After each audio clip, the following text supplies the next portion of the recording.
Душе моя Господа, благословен єси, Господи, благослови, душе моя Господа, і вся внутрішня моя, ім'я святое Його. Thank you, Will. I decided I'm going to tack on a kind of a preface here in addition to the written text, because I did want to just take a moment and respond, so I think it deserves a response, to something, I don't know if he's here yet, but Jack said last night, and also Bishop John Michael, about sort of this present ecumenical moment we're in. 10 days ago, almost 2 weeks ago, I was at a conference very much like this. Some of you may have heard of it, but if you haven't, I think you'll find it very interesting. It was in Wichita, Kansas. I've never been to Wichita. I don't know if anybody's been to Wichita. But there's a bookstore there called The Eighth Day, which is a wonderful bookstore. If you have any interest in Catholic or Orthodox theology, they've also got a big poetry section and sections on contemporary fiction and Tolkien and all kinds of stuff. It's a great bookstore. So, connected to the bookstore, they started organizing these conferences, and I think the one we just had was, I think if I'm remembering correctly, their 11th. So I'm not going as long as this conference has, but for over a decade now, called the Eighth Day Institute. And their model is pick a theme every year and bring in sort of 3 people from different traditions. So we had a Missouri Synod Lutheran who was there, Jeff Boyle, who lives in the area. We had Alexis Torrance, who's a Greek Orthodox scholar from the University of Notre Dame, and then I was there as the Catholic. And the theme this year was authority and the fathers of the church. And on the last session, we kind of had a similar conversation to what we touched on last night, what Jack did and what Bishop John Michael did. What's the world we're in today, where we're trying to bring Christians together of different traditions? And people are feeling a little downcast because the conference was about this size. There may be a handful more people there for one of the sessions, but a conference of about this size. People feeling like, it's a lot of work. Why are we doing this? And so that was the question. We had a panel the last day of the 3 speakers, and Aaron Doom, who's the organizer, asked us, should we keep doing this? Why are we doing this? What does the future look like? And I was kind of reflecting back a little bit to my Anglican days, and I remember something that Archbishop Desmond Tutu liked to say. Some of you may remember that name. He certainly was kind of a hero for me growing up as an Anglican in the 1980s, watching him fight apartheid in South Africa, and then watching the fights in the Anglican Communion in the 1980s and the 1990s and onward. And he said, what is it that keeps us going, right? What is it that holds us together? And he said, it is that we meet. It is that we meet. And so I said this to Aaron, and I would say that here, even as we think, why are we doing this, and, what's the ecumenical future looking like, I still think it's important that we meet. And I was going back to, I don't remember much of anything from my undergraduate philosophy classes, but the one person I do really remember is the 20th century French Jewish philosopher Emmanuel Levinas. Levinas has this very powerful take on what he calls the ethics of the face and the centrality of the face-to-face meeting. Levinas, of course, is writing in the shadow of Auschwitz and the Shoah, and he's saying one of the ways we become divided and go beyond that, even to the point of destroying each other, is by turning each other into abstractions and never meeting face-to-face, right? She's Greek Orthodox, he's Roman Catholic, they're Southern Baptists, right? They're just abstractions and categories. And if you meet, you get together in the same room and you do what we're doing here, you pray together and you have meals together, even to just have coffee together, I think that's something that's still really important. It doesn't seem really flashy. It doesn't seem like it's going to move mountains, but I think it's still important, and I think it shows our fidelity to the mandate we have, right? The Lord doesn't give us an option to not be concerned about unity. And so I just want to kind of add that as a sort of a preface, as a way of saying, I'm very glad to be here again. I'm really glad to see that this is still ongoing, even in the struggles we face. And I hope that we, here and in Wichita and every other place where Christians gather to talk about the issues we need to talk about, we still do that, even if we feel like it's not being very productive or very efficient. I think provided we're being faithful, that's all we need to worry about. Okay, so let me turn to the paper that I actually wrote for this interesting topic we have before us today: one city, one bishop, church boundaries, past, present, and future. And it's actually a topic that I addressed in the new book, Everything Hidden Shall Be Revealed, ridding the church of abuses of sex and power. And one of my blurbers is sitting over here. Bishop John Michael wrote a very kind blurb for the book, and really the ideal kind of blurb you want, because he said, I'm not going to agree with everything in this book, but it's worth thinking about, And I think that's what you want. You want somebody that is willing to have a good argument with you. That's what the book tries to do. And in the book, especially in the last chapter, I do look at the whole question of episcopal boundaries and church structures, the size of dioceses, and so on. Why did I do that? Well, a year ago, if you remember last June, especially in the Catholic world, we were just beginning to learn about the abuses committed by Theodore McCarrick. That was sort of about this time last year, mid-June as I recall. The end of June, there was a report that came out of the Archdiocese of Los Angeles. And then we heard similar reports when the Pennsylvania grand jury report came out in August, and it seems in many other places. But the piece from Los Angeles last June was especially, it's really hard to pick, what was the worst moment. But the piece from Los Angeles last June just really resonated with me as kind of evidence of how callous people in the church have become, the Catholic Church, in dealing with the abuses and dealing with the victims. And so, amidst the flurry of documentation coming out of Los Angeles, there were emails between the Archbishop and the Vicar General for Clergy, in which, and I'll just quote this to you, talking about what to do with certain priests in the Archdiocese of Los Angeles. Quote, "There is no need to take corrective action because folks who are undocumented won't report." Right? What they did with at least 3 priests who were credibly accused was move them into predominantly immigrant communities and say, these are people who are already worried about getting in trouble with the law. They're not going to open their mouths and say anything about these priests. And you can find other examples in some of the other reports I mentioned, Pennsylvania and so on. This kind of profound dehumanization, right? Levinas talks about looking people in the face. It's clear these bishops and chancery officials had not looked at these children, had not seen them as human beings, hadn't really wanted to even do that, I think, right? This is a problem to be made to go away. And we can find other examples of that. That's a problem, right? When we dehumanize the people who've come to the church and been victimized, when we dehumanize the victims, what's going on? So one of the ways I looked at that question was to say, I think part of the problem is, again, largely in the Catholic world, part of the problem is size, structures, boundaries within dioceses today.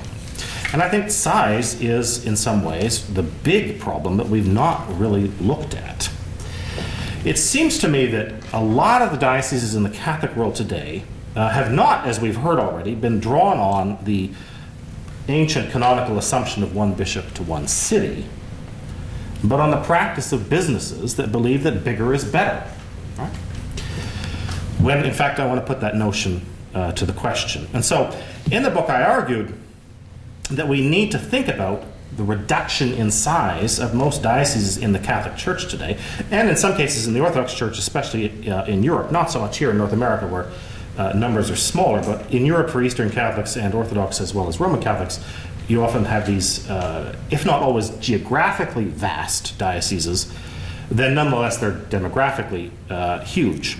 comprising tens and sometimes hundreds of thousands of faithful. And in some cases, you look at Mexico City, for example, or Manila, Los Angeles, Milan, you're talking about millions of people, right, according to one bishop, with these budgets and structures that are correspondingly vast as well, making some dioceses in the world bigger than some major corporations.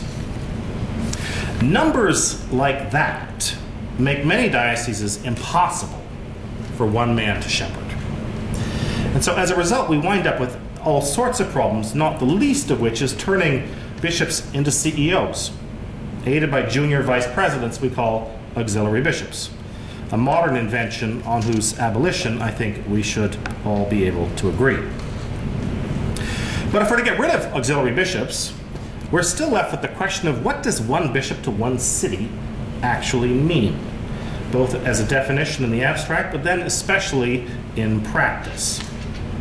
And here I think we have to be honest in saying if we take this question seriously, we're going to grapple with questions that the early church could not even imagine, right? A city, 1st, 2nd, 3rd, 4th centuries, was conceived much differently than how we conceive of them in the 21st century. Certainly, they're on a much smaller scale than we have today, and they were more closely circumscribed. We today take for granted the invention of mass transit in the last 2 centuries, right? And the ongoing movement that the demographers are still documenting away from farming and rural communities into the cities. So if you read Jane Jacobs' books, even from 25, 30 years ago, when she talks about cities and the wealth of nations and the rise of the city-state, we're still seeing that in the 21st century. So cities are getting bigger and bigger right around the world.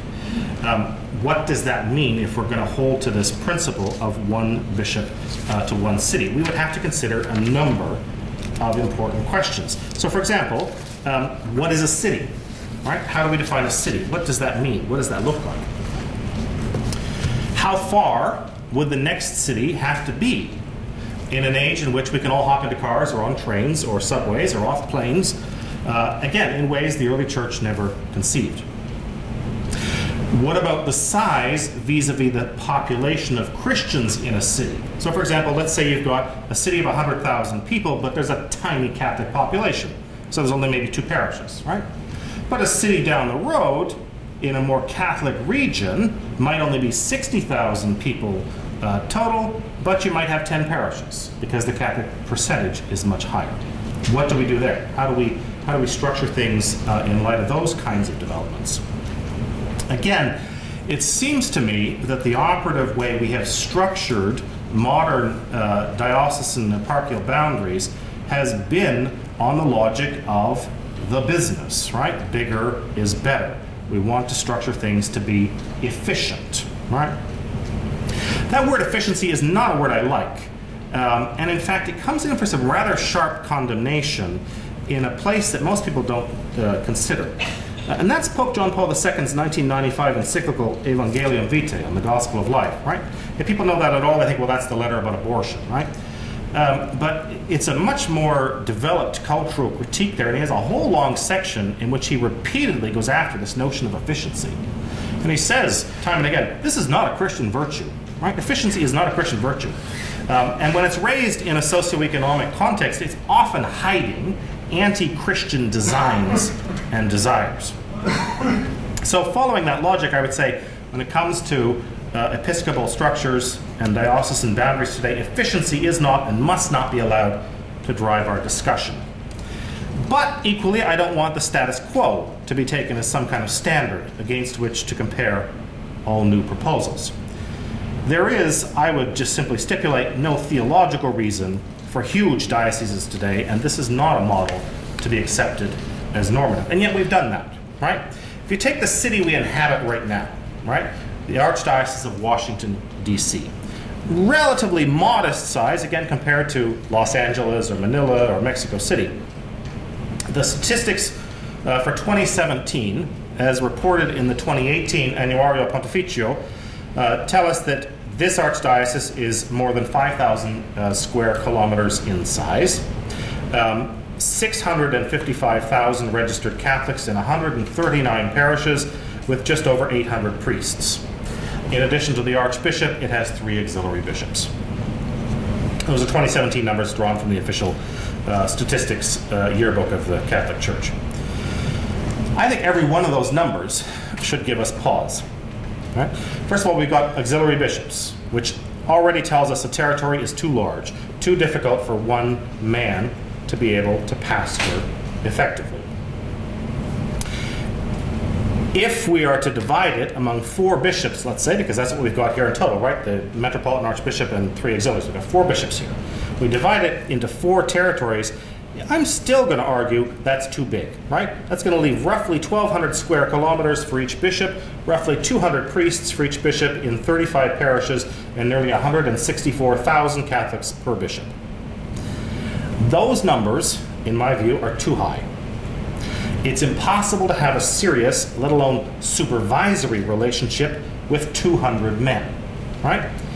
I mean, I just finished a stint as department chair at the University of St. Francis, and if you read all the HR manuals that you're forced to endure nowadays, they have this number in there in which they talk about direct reports, right? Best practice, we're told, according to organizational theory, is nobody should have more than 12 direct reports. That is people who are accountable to you, people you are responsible for supervising. Right? You get beyond 12, you simply can't do a good job keeping an eye on all the things you need to keep an eye on, correcting things, helping people out of jams and so on. So you're still looking at one bishop with 200 direct reports, which is, I think, arguably too high.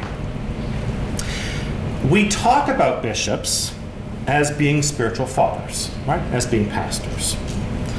But if the father is not healthy because the family is too large, then what happens to the health of the family if the father is himself completely overwhelmed and overworked? So I don't think the numbers, even if we divided this archdiocese, would still allow for healthy and flourishing relationships. It's a recipe for exhaustion and self-destruction, but not much more than that. So I want to throw out some ideas here for what could conceivably be a more healthy, a more human, a more flourishing family life in a diocese. If that's possible, in the most general way, then we have to be able to spend time with each other, right? This, again, we meet, right? We have coffee, we see each other, we sit across the table, and we talk. If that's to happen between a bishop and his family, then the diocese has to be scaled to size accordingly. But merely reducing dioceses to one bishop in one city fails, as I mentioned, to contend with the modern metropolis, right? Something the early church couldn't conceive of. And so one bishop to one city makes little sense today. If, again, that city is Mexico or Los Angeles, Paris, London, Sydney, Mumbai, Toronto, and on and on. Even in a relatively modestly sized city like Washington, as we've just seen, it's too big for there to be one bishop. There are 4, right? So let's take this as a test case. Let's say we're going to divide the Archdiocese of Washington. Into what cities within the District of Columbia will its new bishops be installed when there is, in fact, just one city here, at least in civil terms? One way we could conceive of this would be to follow the old English custom from roughly the 16th to the 19th centuries of declaring as a city whatever region happened to house a cathedral, regardless of size. If each of the 4 bishops currently serving in this city were to have his own diocese, he would need a cathedral somewhere, right? The definition of a cathedral, of course, is very basic. It's the place where the cathedra is located, right? The bishop's chair from which he teaches, the sign and symbol of his episcopal authority. For any new diocese to be created, let's say if we're looking at smaller structures, there's no need to assume that millions must be spent outfitting new bishops, right? With a grand new complex of a cathedral, an office block for a chancery, a large house, and so on. Conceivably, we could take an existing church and designate that as a cathedral, quite simply, and install the cathedra in it. The bishop could live in its rectory, and his diocesan officials could operate out of their existing parishes in the neighborhood. So cathedrals could be created without having to necessarily feel we have to replicate, Chartres or Pochaïves or some massive, St. Patrick's in New York or something. That's not necessary. So we could find different ways within the existing civil boundaries of this city. You know, we could have a bishop of Capitol Hill, for example, or DuPont Park, Chevy Chase, Columbia Heights, whatever. Different ways of carving things up. A suggestion. Now, many of the concerns about such a proposal, I suspect, will center on the question of money. We have, as noted above, this notion that mergers and monopolies, buying in bulk, working with a consortium, is the way to save money. And here I'm proposing the opposite, right? Division into smaller units with more bishops, potentially. Surely this must strike us as terribly inefficient. Surely so many new bishops will require a great deal more money. And that might be true if we are still wedded to the old model of the bishop as a prince, or at the very least, the member of an elite. An assumption that certainly, as Peter Brown and Claudia Rapp and others have demonstrated, goes back well over 1,000 years. Bishops have long been seen as parts of the elites of various empires and societies. That's not something that I think we want to encourage. I also think, as I mentioned earlier, we need to stop structuring the church with models of efficiency drawn from the corporate world as being our guiding principle. And so, as I say, if we're to have smaller dioceses with more bishops who can have a more familial relationship with their families, with their people, there's nothing in this that would require every bishop to live, in an episcopal palace, as some did at one point, have a huge cathedral, and be the CEO of a massive bureaucracy with a multi-million-dollar diocesan budget. Let us instead imagine anew the bishop as rector and active pastor of his cathedral, which need not be an especially grand building. Any existing parish could be designated as the cathedral. Our conference title gives us another question we have not yet faced. The boundaries, right? The drawing of boundaries. For most of its history, the church has, as Francis Dvornik demonstrated decades ago, simply followed what Dvornik called the principle of accommodation. Right? The church accommodated herself to the extant boundaries of cities, prefectures, dioceses, and provinces of the Roman Empire. Indeed, as just noted, some of our very terminology, even in use today, is a direct borrowing of imperial language, right? Diocese, prefecture, metropolitan, and province, and so on. I want to put to the question today such a reliance on civil or national boundaries to argue once more that what should be our overriding criterion is the health of the family we call the local church, and that includes the health of its father and head, the bishop. So I want to begin to suggest that the church start the process of detaching herself from imperial and nationalist models and boundaries drawn by modern states or along civil boundaries. Those boundaries may, in some cases, be worthwhile to maintain or to adopt. But in other cases, I think the church needs to have the courage to be the church, an alternate society to the dominant nation-state models of today. Our overriding concern should be the health of our people. If that requires working around, or even outright ignoring, national or other civil boundaries, then so be it.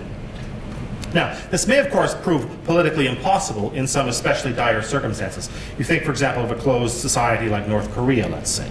But that should not stop us from considering it in other cases where it is at least possible. A few other things I want us to consider.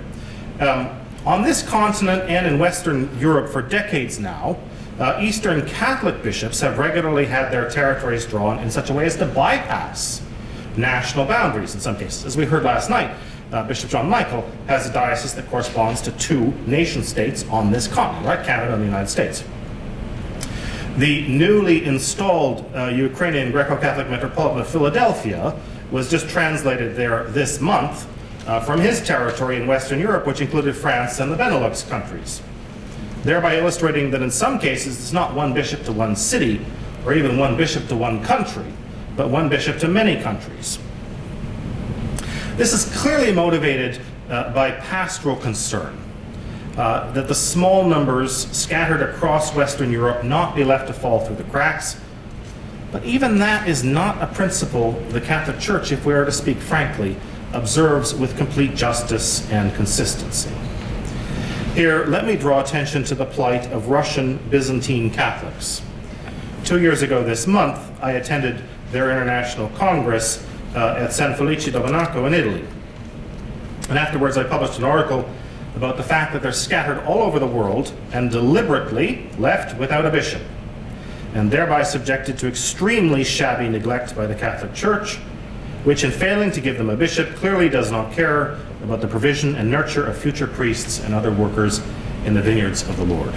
And I know this because I talked to the organizer of the conference, who've told me they have gone time and time and time again to Rome asking for a bishop, going back 3 papacies now, and they've never been given one. No bishop to sponsor seminarians, to train, to take over the parishes of Russian Byzantine Catholics who are scattered around the world. Their plight, it seems to me, illustrates the fact that questions of bishops, dioceses, the size of a diocese, its geopolitical territorial location, none of these questions are decided in a political vacuum. Rome's neglect of Russian Byzantine Catholic communities, which are not just found in Russia, but also in Western Europe, North America, Australia, and South America, seems driven by its decades-long eagerness to do Russian bidding, even and especially when it comes at the expense of Eastern Catholics themselves. Apart from ecumenical and geopolitical considerations, questions of ecclesial boundaries and territories also seem to be decided by other, unclear and perhaps even idiosyncratic criteria. Implicit somewhere in the drawing of diocesan boundaries seems to be someone's idea of how many Catholics you have to make up an eparchy or diocese. Well, who is that person? What numbers are operative in their understanding of enough? How are numbers balanced vis-a-vis questions of geographic size, national borders, and other factors? To my knowledge, these things are rarely made clear anywhere in any formal published documentation by churches east or west, at least nothing that I've come across. Sometimes one suspects that the carving up of ecclesial territories is done with all the secrecy and sophistication of Mark Sykes and François-Georges Picot in 1916, parceling out the Ottoman Empire before the war was over. There does seem to be some connection between size, location, and numbers, but again, that relationship is not entirely clear. Again, if we look at 2017 numbers in the 2018 Annuario Pontificio, just to give you an example, there were 25,000 reported Catholics in the Ukrainian Greco-Catholic eparchy based in France. That's only 1,300 more than we find in the same period for the Ukrainian Greco-Catholic eparchy of Toronto and Eastern Canada, which is geographically a much larger territory. But lurking behind all these questions are still others. And in this case, I would argue they are economic ones. And these questions, it seems to me, are almost never considered by leaders in the church today, lamenting the declining number of Christians and the rising number of parish churches that are closed and sold, a phenomenon we have seen afflicting Catholics, Protestants, and Orthodox across the board. I'll give you an example, right? Eastern Christians, both Catholic and Orthodox, were once found in huge numbers in Pennsylvania because of the opportunities a century and more ago to work in steel mills and mines and other similar types of employment. Churches followed, and these were then grouped into eparchies and dioceses. As these jobs have disappeared or moved, parish communities dwindle and die, and dioceses have been forced to follow suit by shrinking and having some of their boundaries redrawn. I mention this because I think it's far too convenient for us in the church to beat our breasts and bewail the rise of some boogeyman called secularism, which we blame for the loss of Christians and the closing of parishes, than to ask tough questions about the nature of neoliberal capitalism today in a globalist environment. It is clear then that today every church is contending with the fact that they have faithful all over the world. Anastasia mentioned this morning, right? We have international structures really in Orthodox and Catholic churches because we have people across the globe. They're no longer confined to their so-called homelands. So we have people all over the world. We have communities growing hugely in some places, right? Again, lots of this is driven, you take the example of Ukrainians in Western Europe, much of that is driven by economics, right? There are better job opportunities in Western Europe than in Ukraine itself, so you find increasing numbers of Ukrainians in, for example, Italy, right?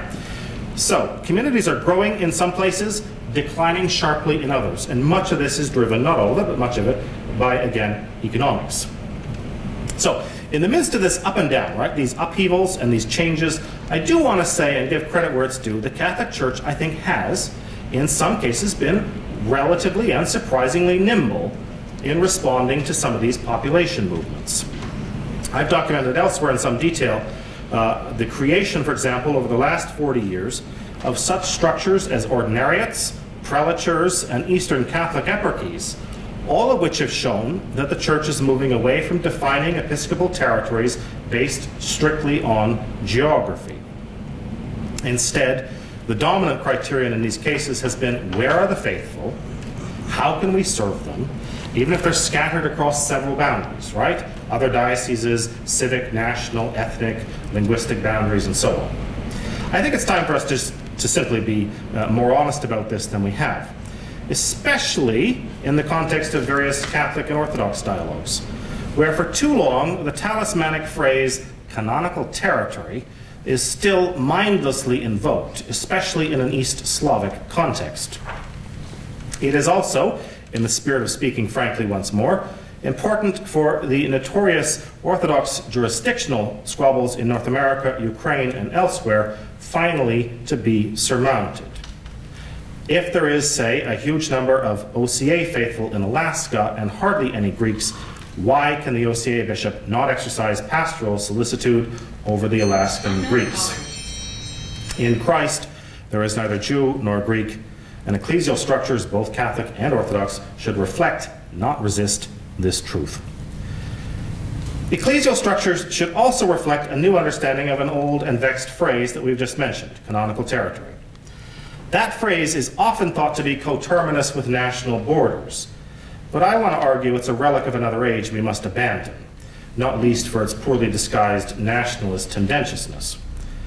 If we're to define territory at all today, and with it boundaries, then it seems to me it must be based on human geography above all. If we're to define territory as canonical, then this is the only canon we have to have firmly in mind. The salvation of souls is the supreme law, the supreme rule, the supreme canon. If serving and saving souls requires, to use a favored bit of Franciscan lingo, making a mess out of territories and borders of nation states or other actors, so be it. If it requires dramatic rewriting of diocesan and other ecclesial borders and boundaries, then we should be open to doing so. So, on what criteria might we do so? Here, without, I hope, indulging in any sort of romanticism about smaller is better, let me nonetheless argue that smaller and more numerous dioceses are to be preferred if we adopt what we can call a human scale and a human standard for our questions about size and boundaries. To coin a phrase, form follows function. And one of the best recent books to argue this out in more detail than I can do here is Father Cyril Hovaroun's recent book on church structures, which is a great book, and I really encourage you to pick that up. So, human scale, right? Rather than cost or distance or size or civil borders, rather than let any of those things drive our discussion under our conference theme, what do we want bishops to do? What do we need them to do? Let us ask that question first and then look at our structures afterwards. If we turn to the scriptures, the function of a bishop, or better, their calling, is made very clear by St. Paul, right? They are to be stewards of the mysteries of God, making those mysteries available to the ends of the earth. They do this with their own hands when, for example, they baptize or consecrate or absolve, and they enable others to do those things when they ordain them. The bishop, then, is the one who gives life, which is why, for all due regard for the cautions I argue in my new book, we can and still should consider them fathers in this precise sense. Those men who give life via sacraments directly and indirectly via those they ordain to continue ministering sacramental life in the parishes. If a bishop is to give life, then he himself must be healthy. And that is a concern not just between him and his physician, but everyone called to love him, which is all of us. Given the size of most dioceses today, again, predominantly in the Catholic world, but not excluding the Orthodox world in some cases, especially in Europe. I find it impossible to believe that bishops are healthy fathers when they scarcely have time to visit a fraction of their family for the briefest of times every few years. We must therefore find other criteria for structuring our life. And in the book, I propose a couple of guidelines that might help us out in this process. So first, as I've already mentioned, any diocese currently large enough to require auxiliary bishops should automatically be divided into smaller units. And those auxiliaries made diocesan bishops of new territories, however we arrive at those territories. Second, any diocese where it is impossible, due either to geography or demography, for the bishop to visit all his parishes in one calendar year should be divided. Thus we arrive at a rough rule of one visit by one bishop in 1 year.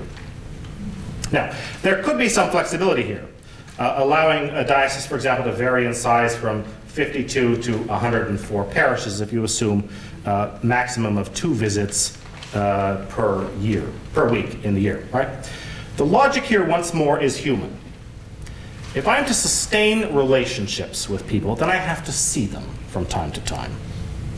A visit of once a year seems to me the absolute bare minimum to sustain a relationship. More is better, but that seems to me the absolute bare minimum. So the rule of 52 to 104 would allow a bishop to visit 2 parishes and no more on a given Sunday. I call this the binate bilocate rule, right? There's a custom in Latin canon law that clergy are normally permitted to binate, that is, celebrate up to 2 liturgies on a Sunday, and no more than that. Well, that's kind of what we could consider also for the bishop. If he can celebrate Mass twice and visit 2 parishes, that is plenty.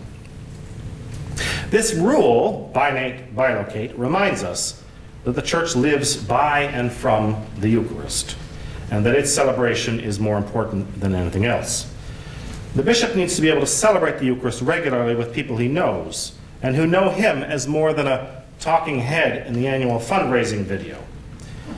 We have been hearing from psychologists and sociologists for some time now about the hugely underrated importance of families eating dinner on a regular basis, and the social and psychological consequences where increasingly that doesn't happen.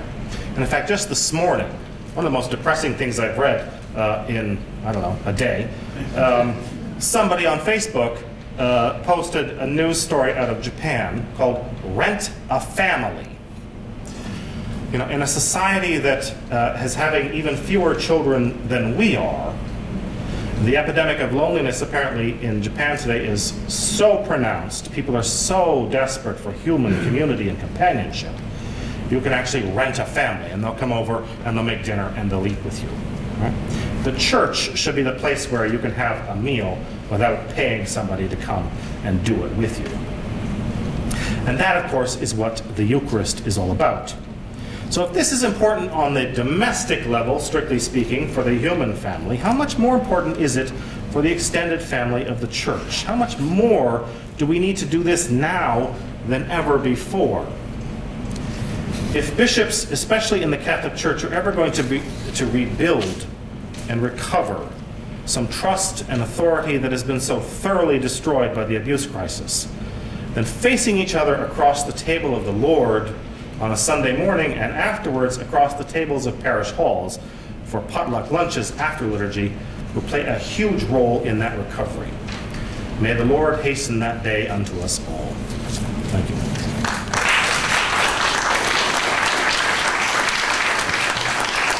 Благослови, душе моя Господа, и вся внутренняя моя, имя Святое